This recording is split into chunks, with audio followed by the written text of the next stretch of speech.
Hello and welcome to Evangelical 360. I'm your host, Brian Stiller, and I'm pleased to share with you another conversation with leaders, change makers, and influencers, those impacting Christian life around the world. My guest today is the Reverend Dr. Goodwill Shana, a pastor and a former lawyer from Zimbabwe. Over the last 35 years, Pastor Goodwill has led and founded national and international ministries. From starting a church with 4 people that has grown to over 15,000 members, to serving as president of the Association of Evangelicals in Africa and chair of the World Evangelical Alliance. The Reverend Dr. Goodwill Shana knows a lot about this incredible development, and his personal testimony emerges from its context. I'm grateful that we have the opportunity to learn from and be challenged by Pastor Goodwill today. Goodwill Shana, thank you for joining us on Evangelical 360 today. Thank you, Brian, for having me. It's wonderful to be on this podcast. There are a lot of things that I want to go over with you today, and I want to get to the issue of your life and where you began and your involvement in leadership globally. But I think it'd be interesting to look at Africa as what is becoming the largest Christian continent in the world. I remember back in 1910, the first missionary conference in Edinburgh, and they concluded that by the end of the 20th century, most of Africa, sub-Saharan Africa, would be Islamic. But the fact it went from about 5.5 million Christians at that point to 100 years later, over 560 million Christians in Africa. What is there about Africa that seems to align itself with the Christian gospel? Well, I think we could say some of its cultural values. I think there's an innate value that in African culture that draws itself to God. I think that cultural value was easy to tap into from an evangelical Christian point of view, from evangelization. The missionaries were not coming into an atheistic society. They were coming into a society that believed in God and believed in the supernatural. So it was easy, I suppose, to make inroads in that regard. And of course, Africa is a very intertwined community. So if you touch one strand of that community, it is bound to affect many, many other strands. So I would say, in a sense, that was the beginning or the foundation of the catalytic effects that the gospel had in Africa. To what degree did the colonial enterprises of the 18th and 19th, and even the early part of the 20th century, contribute? Did it contribute? Did it distort the gospel? In some ways, it contributed to the gospel. There is no doubt that African Christianity today wouldn't be what it is without missionary intervention. And for that, we are grateful. But of course, we know that every missionary brings with them their own social values and cultures. And those social values and cultures sometimes did not translate very well in an African context. And to that extent, it sort of distorted what the gospel is. In some cases, the gospel was identifiable or identical with white colonial rule or European culture. And yet we know that the gospel is the culture that God wants for every human being in the world. So I think there are pros and cons. There was some great stuff that missionaries brought, but they brought with them also certain things that distorted and contorted the gospel. Did the post-colonial era and the rise of indigenous leadership, was that a remarked difference to how the church operated and grew? Again, in some ways, it was the same, because the gospel is the gospel regardless of where you plant it.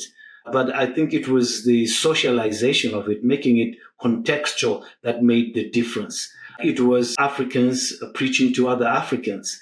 And so it was that much easier to connect and to identify.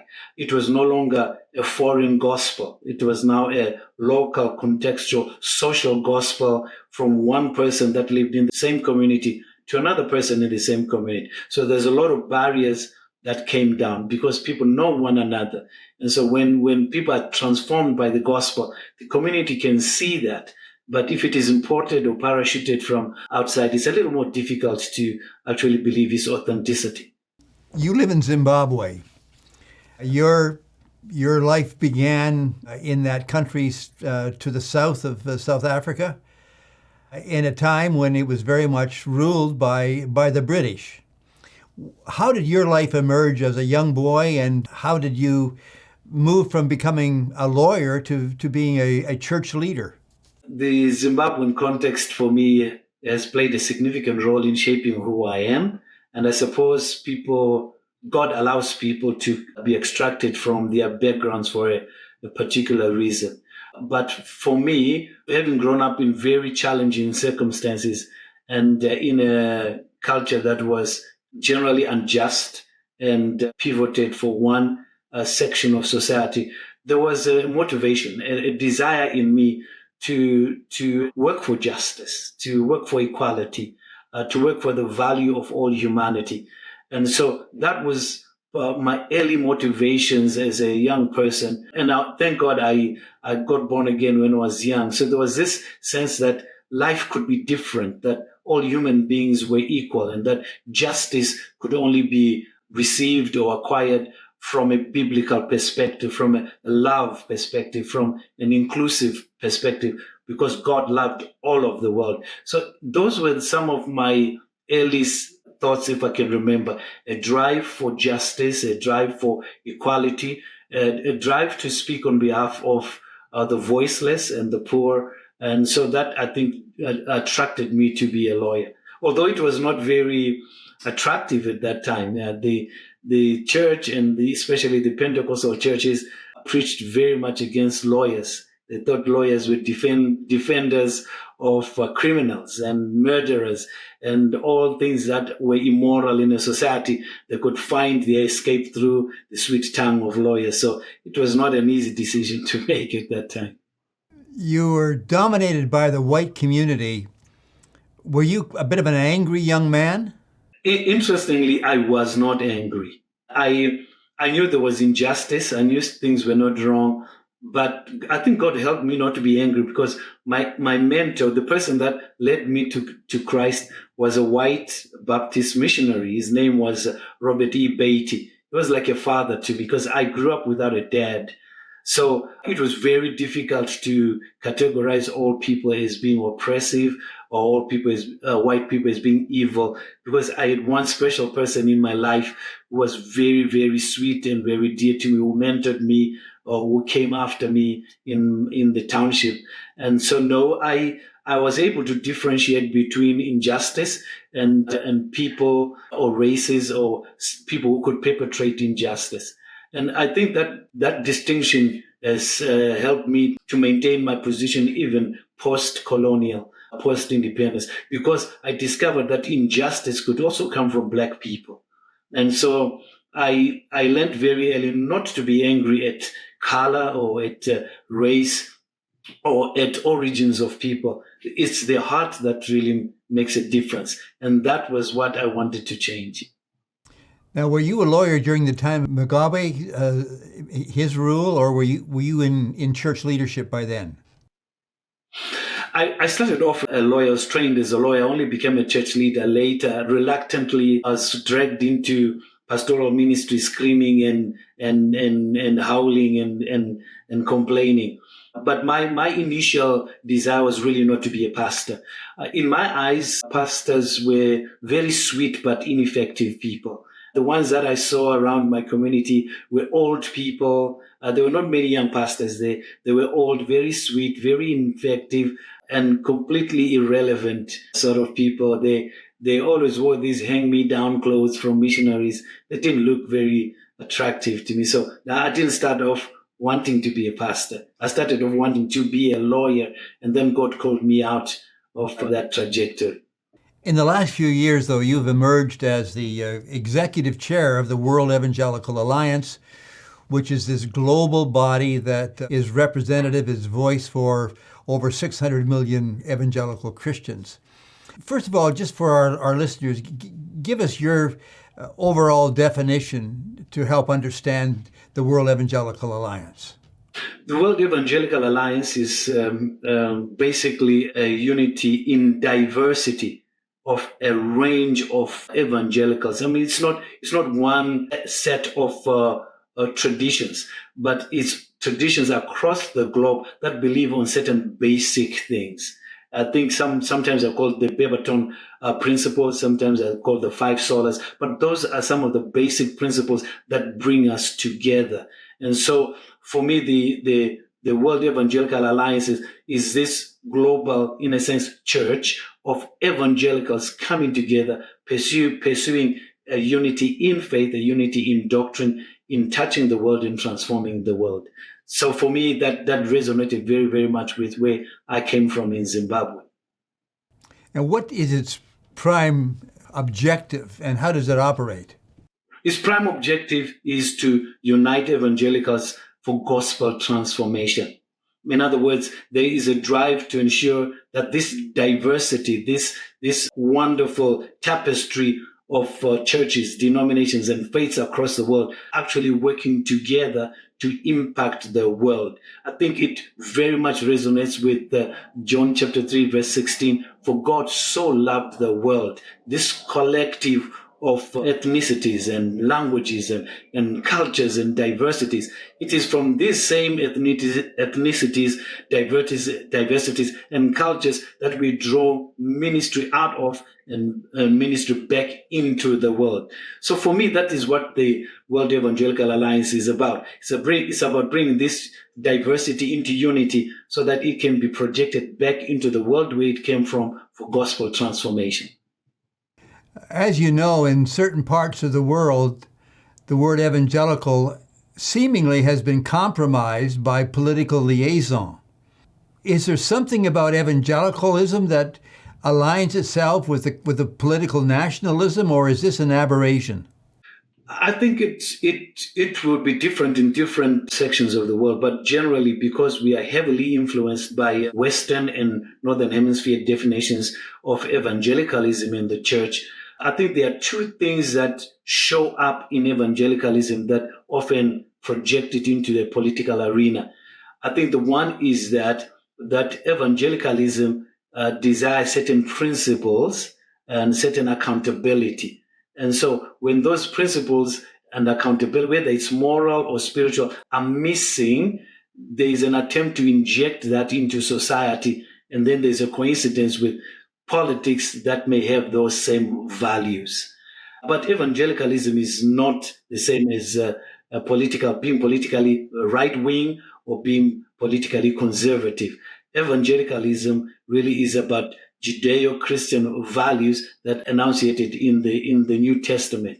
And so somehow, as people attempt to shape their communities, they often rely on those values that they treasure the most. And the early history of evangelicalism saw some stalwarts of evangelicalism influencing the world of politics and economics, like William Wilberforce, for instance, or Martin Luther King Jr. Those were people who were motivated by their Christian faith, and yet they were projected into a political arena. And so as the value, the potency, the appeal of evangelicalism became evident out there, it was often confused or amalgamated with politics, as we see, for instance, in North America right now. But evangelicalism, and as we believe it, and political evangelicalism are two different things. Sometimes they may have the same demographic, but they're two different things. And it would be fantastic if that was cleared. In my world where I come from, oftentimes the word evangelicalism is identified with American evangelicalism.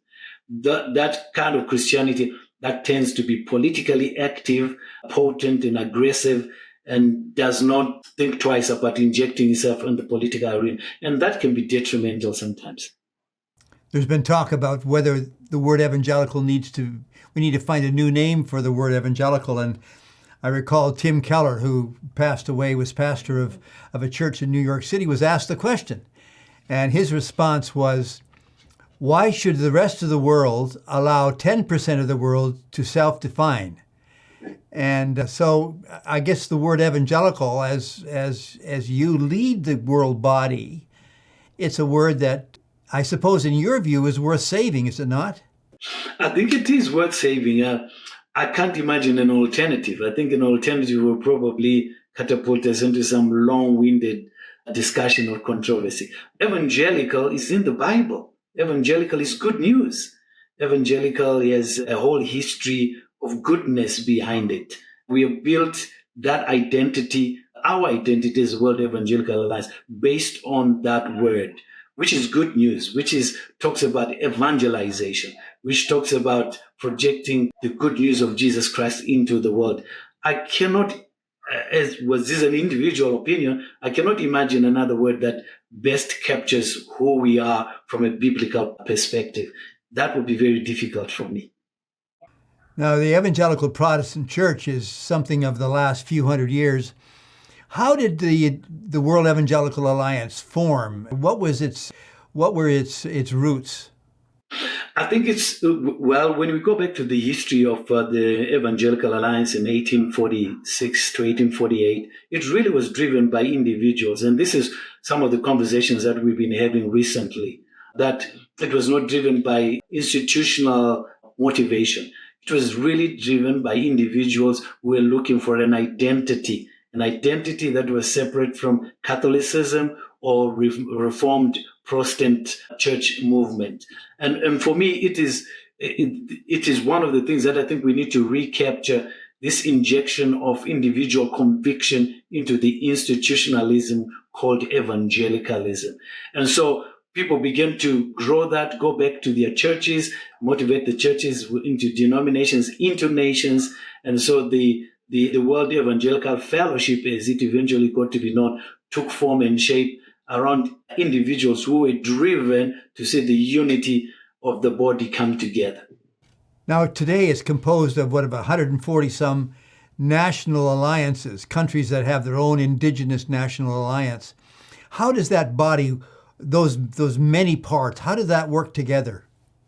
Yeah, I think one of the beautiful things about the World Evangelical Alliance is that it is a grassroots organization that has got structures that lead all the way up to a global level. So without the national evangelical alliances, the World Evangelical Alliance would be a head without a body, without feet.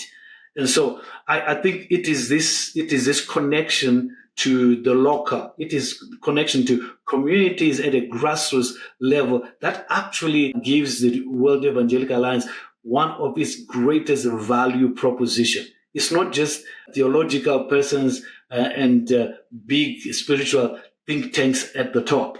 There is a structure that connects national alliances through regional alliances into the World Evangelical Alliance with that serve both regional and national alliance. It is this connection to grassroots and to the international or global stream of families that makes WA quite unique, I think.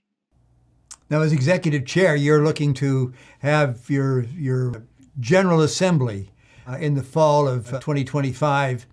What is the purpose of that, and what do you hope to achieve? Well, the General Assembly really is not just the purpose of the executive chair. It is a constitutional imperative. The Constitution behoves us to hold a General Assembly every 6 years. And the reason for that is that as the Executive Council or as any office bearer, we do this in stewardship to millions of people around the world. And ever so often, we need to go and give account of our stewardship, how we have led the WA, how we have acted on behalf of their good faith and their intentions and their purpose. So the General Assembly really is primarily for the leadership to give account to its membership, those that have bestowed them the privilege of leading. Secondly, the General Assembly is for the evangelicals around the world to come together, to confer together, to rethink, reimagine, and maybe craft a new journey forward together. And thirdly, I think that the General Assembly is also an opportunity to grapple with developments, global developments or theological developments, so that altogether the WA family is sitting together, is talking together about what to do with the world that they are faced around the globe. For me, those would be the three primary reasons why we would gather as the General Assembly. Goodwill, I think we've all been surprised over the last period of time, the last few years and even months, the widespread persecution of evangelicals and of Christians globally. This is a bit of a shock. What is the role of WEA as it relates to the persecuted Christian? Well, I think, interestingly enough, as we've been having what we call concentric circles of conversation around WEA, one of the things that WEA is known for is advocacy for the persecuted, for the marginalized. And I think it is important for the WEA to be able to speak on behalf of those brothers and sisters in sections of the world where they are a minority, or where they cannot express their faith, where they are actually being killed or persecuted out of engagement. And so for me, I think that the advocacy on behalf of the persecuted is one of the things that the WEA brings on the table. I can give you, for instance, our own story in Zimbabwe.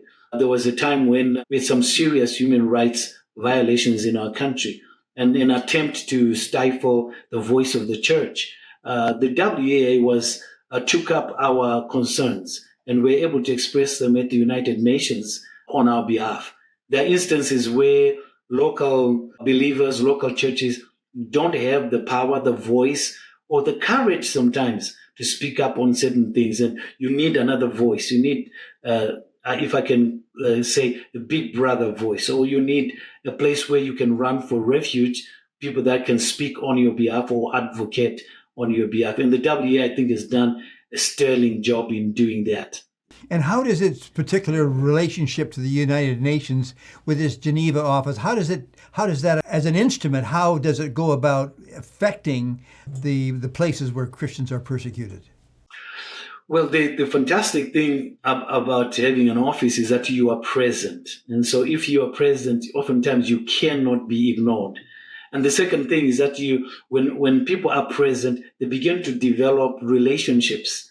And it's no longer just institutions or a labeling of institutions. People are able to have coffee together, discuss certain issues, heart to heart, human to human. And oftentimes it is in these meetings that people have a certain understanding from a human point of view, from an empathy point of view, of the need to speak on behalf of the marginalized, the persecuted, or the oppressed. And of course, the United Nations, we expect it to be a place where justice, equality, and liberty are safeguarded. And so I think that the offices there take advantage of that. So here you are a pastor in Zimbabwe, but you also are executive chair of the global evangelical community. What do you see happening within the church in South Africa that speaks into these profound issues of social and moral dislocation? I think one of the things that we experienced from where I come from was this question of if the church is effective, and in Zimbabwe it has a fairly significant influence, why is it that we are producing citizens that tend to go towards corruption or tend to go towards political domineering dynamics? And so the church wasn't just addressing the fact of corruption or poor governance, it began to address itself. And so we began to look at perhaps our model of church, perhaps our model of discipleship, perhaps the things we describe as being virtuous and valuable and that people should aim for, perhaps they're the wrong ones. And so there was great introspection that has taken place in the churches as to what kind of people are being produced through the church.